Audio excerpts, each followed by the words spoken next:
Hi, hello. Welcome to the episode of Isaiah's Newsstand.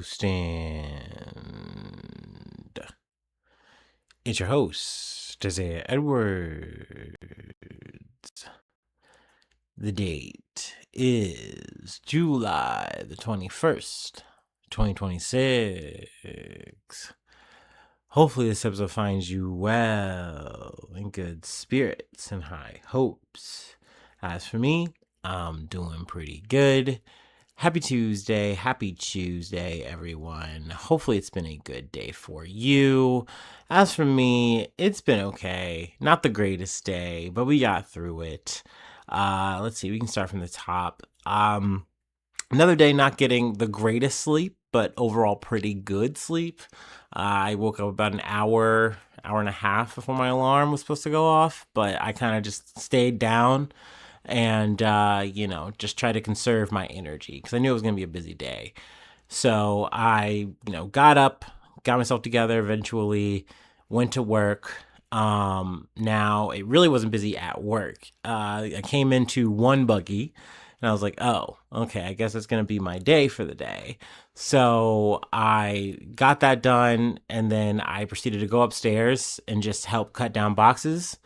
Uh, tried to just stay as productive as I could. And then came back down. There was some work to do and essentially got to stay down till about 2 o'clock and, caught up on everything. There really wasn't much work after that. So I was like, I know I have to do laundry today. So I just want to get on that. So I got out of work early and then proceeded to go home, get the laundry all put together and everything like that. Then went to the laundromat, got that done, and came home, folded up everything, put everything up. Uh, in between that, I did try to get a 20-minute nap while my clothes were drying. It's about all time would afford me. But then I proceeded to go to the gym after I put all the laundry up with a monster in tow. I think this is my first time having a full monster in about, I don't know, about a month or so. So that was nice. But yeah, gym was good. I did get my lick back on the incline press where I had my failure yesterday, so that was nice. Other than that, it was pretty much standard. Just did a pile of bullshit, did some cardio, got out of there. Came home, did a stretch, had some snacks, and then we have a lot of news to cover. To be honest with you, I'm gonna try to just rapid fire this as much as I can, as fast as I can.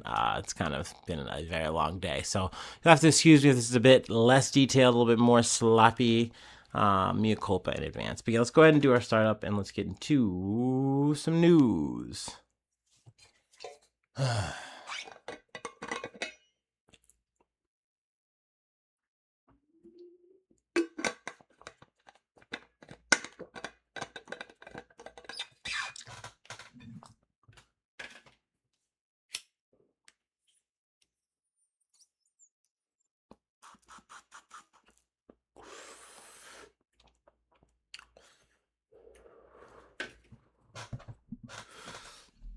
Okay. First story is from ABC News. 5 dead after attempt to help struggling swimmer in Ohio River turns into tragedy. 5 people are dead after several adults entered a river in Ohio to help a struggling swimmer, authorities said. A search and rescue effort unfolded Sunday night when a motorist noticed a clearly distraught child running along a state highway near Socoto River. According to Delaware County Sheriff Jeffrey Blazer. The child said that his family was in the river, Blazer said during a press briefing on Monday. A driver called 911. The first responders pulled 2 women from the river, Bowser said. They were transported to area hospitals where they were pronounced dead, he said. Authorities continued searching for 3 men believed to have also been in the water, recovering their bodies on Monday, according to Delaware County Sheriff's Office spokesperson Tracy Whited. The group is believed to have been fishing Sunday evening at the Socoto River in Powell, north of Columbus, when at some point one of the adults went in to go swimming. That's when the tragedy started to occur. When the person started to struggle in the water, two others went in to try to save them, but then they also started to struggle. Two others went into the water to help. Two sets of parents are believed to be among the group of five, Blaser said. One of the deceased is believed to be the person who was initially struggling in the river, according to Whited, who noted the incident remains under investigation. Let's see, two children under the age of 10 who were with the group have also been placed in the care of family services, according to Blaser. So that's obviously a very, sad local tragedy. I felt like that was like kind of the heavy story to start off with, so I was like, let's just, start there. Obviously, condolences to the family. But yeah, we're gonna move on to our next story. A bit of an update on the political situation in Ukraine. Let's see this from the BBC. Russia-Ukraine war. Zelensky sacks top army commander after days of protests. Alexander Syrskyi was praised by President Zelensky for successfully defending Ukraine's capital, Kyiv, in 2022. Ukrainian President Volodymyr Zelensky has dismissed the country's army and commander, Alexander Syrskyi. Sorry, I think I read a weird part. I'm having to read this on a reader. Sorry. Paywall. It comes just days after the removal of popular defense minister Mykhailo Fedorov, a move that triggered street protests across the country. Initial rumors that the end of Fedorov's tenure was related to a conflict between him and Syrskyi were soon confirmed. Fedorov, 35, has been widely praised for energizing the ministry and transforming the armed forces, as well as leading a drive against corruption. Syrskyi, 61, is seen by many in Ukraine as a Soviet school commander reluctant to implement radical changes in the army. He was replaced by Mihailo Drabakti, I'm sure I'm fucking that up, 43, who is a popular battle-hardened general. Let's see here.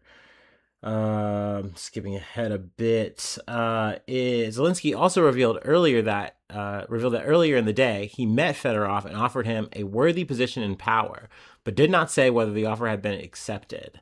I know when we had initially covered this, Fedorov had been, I think, maybe asked to be some kind of advisor, and he turned that down. Said, he really didn't feel like that was where he would be most effective, and he'd be happy to help, but just definitely not in that way. So I am curious if he's going to take this position. It does seem like, Fedorov was last week replaced by Yevgeny Kamara, a former top official at Ukraine's security service. And that's the SBU. Let's see. I'm trying to think here. Meanwhile, Fedorov congratulated Drabakti with his new job, describing his appointment as a new hope in the fight of free people for freedom and justice. He said it was the voice of change that could not be ignored. I don't know where Fedorov's going to land. If this is going to be something that, actually, makes the people happy because they've been protesting, essentially up in arms about this. I am surprised that Zelensky relented and fired the Syrskyi guy because he seemed to be pretty in pocket. But at the same time, it seems really suspicious when you fire the corruption guy, the guy who came in to break up all this corruption that is seemingly well liked by the people, seemingly successful on the battlefield, and you guys are having this whole internal tiff about how to conduct this war, and also maybe you guys are digging your heels in about this corruption stuff, ? It's just a really bad look to just sack Fedorov and keep this other guy who seemingly really wasn't winning the war, keeping Ukraine in it, but not really advancing things like this drone shit has. I know I've talked my fair share of shit, and I do feel like there's a lot of spin when it comes to, how this war is being, talked about. But it does seem like the biggest advantage that Ukraine has had in this war is how they've been doing drone warfare, especially over the past year and a half or so. Wanted to talk about that. It seemed like a pretty relevant update. But yeah, let's go ahead and move on to our next story. This one is coming from NPR. Nicaragua's President Ortega says no more elections, extending his 20-year rule. Nicaragua's President Daniel Ortega said his country won't be holding elections anytime soon, a statement underscoring the strongman's effort to extend his nearly 20-year rule and dashing hopes by the opposition that he might heed their demands for a democratic vote. The announcement effectively canceled Nicaragua's next elections, originally scheduled for November of 2027, after the government-controlled Congress voted in January 2025 to extend the 5-year presidential term by 1 year. Ortega spoke on Sunday at the anniversary of the Sandinista revolution that toppled the Somoza dictatorship in 1979 and first brought him into power. He returned to the presidency in 2007 and has since rewritten the Constitution, crushed political opposition, and solidified his control over virtually all branches of the Nicaraguan government. So yeah, so cool that on the anniversary of, like, when you were trying to stop a dictatorship, you're saying, hey, let's not even worry about replacing me, huh? Like, let's just keep me in. Like, and it's sad. It's definitely sad to see that. It doesn't really matter to me what side ideology, you're coming from. At the end of the day, when you say, hey, we're just gonna just throw this democracy shit in the back seat, we're just gonna throw this shit out completely, and I'm what you need. Right? And it's just like, that's clearly not the case. This isn't working. This isn't going to be a sustainable thing, I feel like. So, and not to mention, it's obviously caused a lot of unrest for people. It's a suppression of people's freedom and all that kind of fucking shit. So obviously it's not a fucking good thing to see. So yeah, obviously tomatoes for Ortega on that. Obviously there's a bit of history and stuff like that. I'd love to get into. Maybe, if we revisit this and take a little bit more time in the future, I would love to do that, but not tonight, not today. But yeah, let's go ahead and move on to our next story. It's a bit of an update on the U.S.-Iran war, but we're kind of talking about some other parties that are, involved and, getting more involved. From NPR.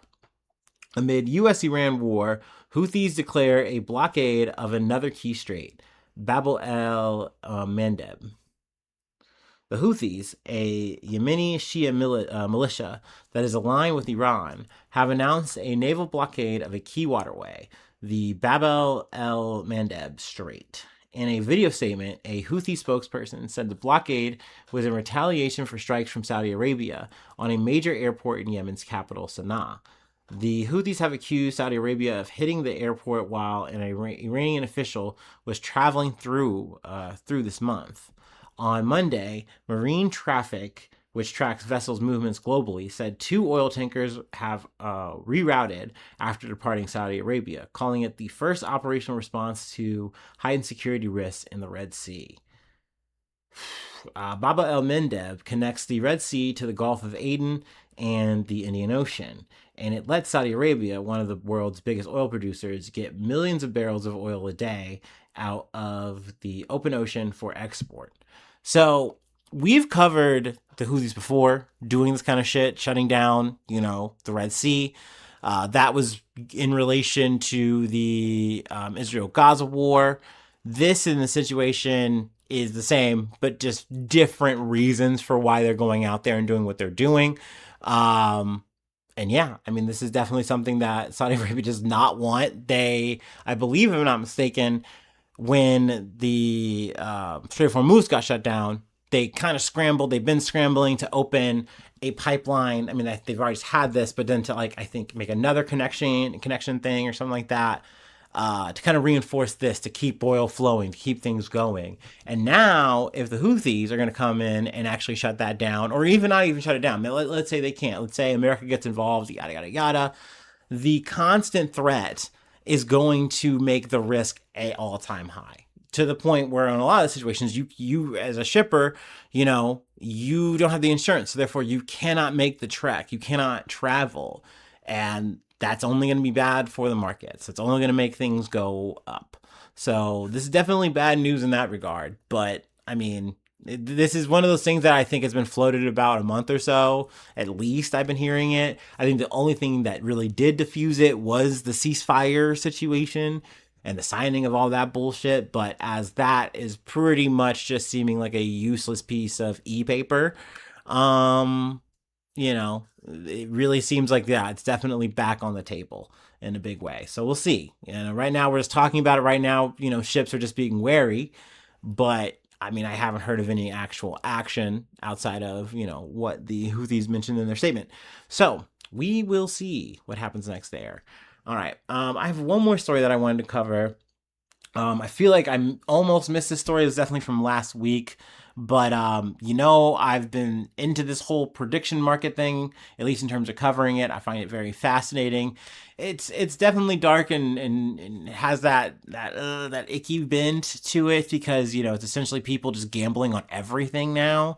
Everything is something you can definitely put your money on and fuck up your life somehow. So that's a bit dystopian, but it is interesting to see how people are trying to exploit, scam. So I find myself drawn to these kind of stories. So I wanted to cover it. Better late than never, no?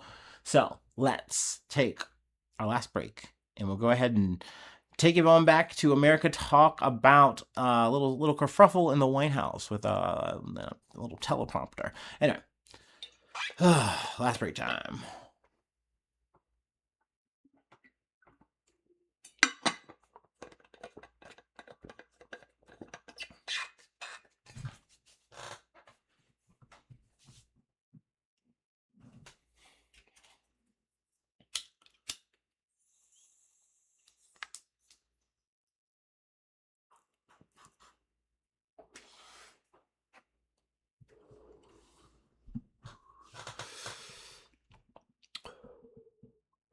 All right.